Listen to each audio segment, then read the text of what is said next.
This is self-myofascial release for the abdominals. For this technique, I'm going to be using a soccer ball.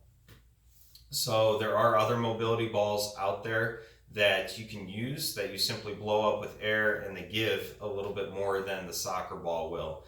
And they're a little bit more comfortable to use. So if you're just starting out with this technique, I would recommend getting one of those balls and using it for a while before you try something like a soccer ball that's a little bit stiffer. But either ball is going to work just fine. But if you're a beginner, I definitely recommend using a softer ball.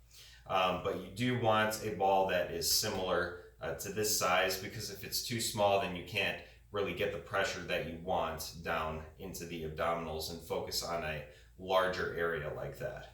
So there's a couple different ways that you could do this. You can either put pressure down into the ball and sink down into it and then just lay there, breathe and relax, or you can get a little bit of movement around the ball. So whichever technique you use, you want to make sure that you're mindful of how much pressure you're actually putting down into the ball. So if you feel any sort of pain or discomfort when you're doing this, you want to make sure that you're reducing the pressure on the ball, or not doing it and finding some other way to mobilize your abdominals that doesn't bring about pain.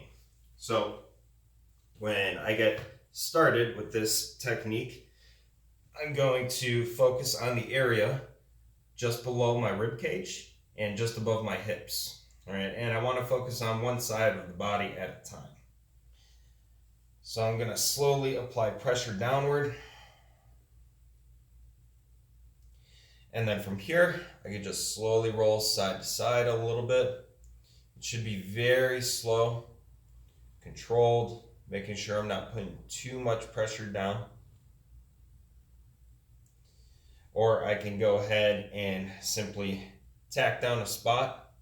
Take a deep breath in, squeeze my belly, relax and sink into it, and repeat that a few times.